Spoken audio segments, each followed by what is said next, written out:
السلام عليكم ورحمة الله وبركاته. كل سنة وانتم طيبين، عيد أضحى مبارك يا رب علينا وعليكم. طبعا العنوان بان من الأكلة بتاعتنا أنا هتكلم عن إيه بالظبط. طبعا هو واضح أنا عملت إيه. طبعا أنا عاملة الفتة. كل سنة وانتم طيبين، عيد أضحى يا رب مبارك علينا وعليكم وعلى كل الأخوة المسلمين يا رب. وعملت طبعا جنبيه طبق رز زي ما انتم شايفين كده، لون ابيض في اصفر. طبعا معروفه الرز ده مش بيتعمل بالشعريه. وادي اللحمه. طبعا اللي حابب يشرب شوربه ولحمه تاني ياخد نايب برضو ياخد تاني. وادي طبعا حاطين برضو هنا في الفتة بتاعتنا. برضو حاطين طبق جميل زي ده، برضو حاطين اللحمة وحاطين العيش وحاطين الرز. ويلا بينا تعالوا على الفيديو اوريكم عملنا ازاي الفتة الجميلة دي بتاعتنا. السلام عليكم ورحمة الله وبركاته. كل سنة وانتم طيبين، يعود عليكم يا رب الأيام بخير. يجعل عيد أضحى مبارك يا رب علينا وعليكم وعلى كل الأخوة المسلمين يا رب العالمين. معانا كيلو لحمة. هنعمل بإيه يا أم رؤية؟ معروفة هنعمل بيه طبعا في عيد الضحية، هنعمل بيه فتة. العنوان باين، هنعمل بيه فتة. طبعا أنا لسه ما قطعتوش ولا أي حاجة، لسه بشحمه ولحمه لسه زي ما هو. وأتمنى طبعا اللي أول مرة يشوف القناة ما ينسينيش باللايك والاشتراك في القناة وتفعيل الجرس عشان يوصل لكم كل جديد إن شاء الله وكل فيديوهاتي اللي بتنزل. طبعا أنا بعد كده هبتدي أقطع اللحمة معاكم وهقطعها وهنعملها الفتة الحلوة وهناكلها هم النم. أهم حاجة اللي احنا ناكل الفتة بتاعتنا الهم النم. وادي كده زي ما انتم شايفين طبعا كسرت العيش كده اهو. معانا ده عيش شمسي وكسرته نفس الشكل. وادي الرز على النار وادي اللحمه. طبعا اسمي الله. وهبتدي كده بعد ما كسرت العيش في البوله هحطها في الطبق.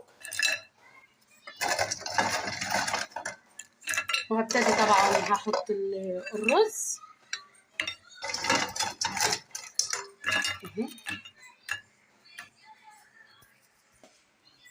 ادي كده خلاص. انا رصيت العيش زي ما انتم شايفين كسرته. دي الرز هبصوا ما شاء الله. طبعا مع الرز مفلفل. طبعا الرز بيتعامل من غير شعريه ولا اي حاجه. وادي الحله طبعا بتاعت اللحمه بتاعتنا. هبتدي اول حاجه بسم الله هحط الشوربه ونصلي على الرسول عليه افضل الصلاه والسلام. اهم حاجه العيش كله ده يطول الشوربه. تمام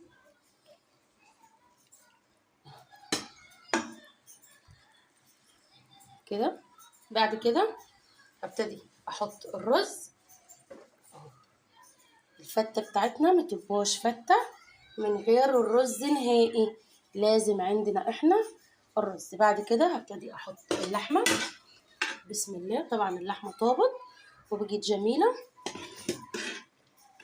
كل سنة وانتم طيبين، يعود عليكم يا رب وعلينا طبعا الايام بخير وصحة وسلام. ان شاء الله كده الفيديو هيعجبكم ويدوم اعجابكم ان شاء الله. طبعا كده فاضل بس ايه في الطبق بتاعنا الجميل ده. هحط الصلصة من على الوش. وادي كده خلاص بعد ما عملت الفتة وخلاص. طبعا جبت كيس صلصة. مش بنحب احنا الصلصة تومية ولا الكلام ده خالص، لا كده ها بنحطه بس بيدي منظر وطعم بنفس الوقت، يعني الاتنين يعني. طبعا كل سنة وانتم طيبين. طبعا كانت طبق الفتة بتاعنا النهاردة الجميل زي ما انتم شايفينه كده وطعمه حلو خالص. وطبعا وادي الرز طبعا اللي عاوز رز اهو. بص الرز جميل ازاي، اصفر كده في ابيض وشكله جميل. وادي طبعا الشوربه وادي اللحمه. طبعا اللي عاوز لحمه تاني ياخد، واللي عاوز شوربه طبعا بيضه زي الفل ياخد. واتمنى كده ان الفيديو ان شاء الله يدوم اعجابكم ويعجبكم.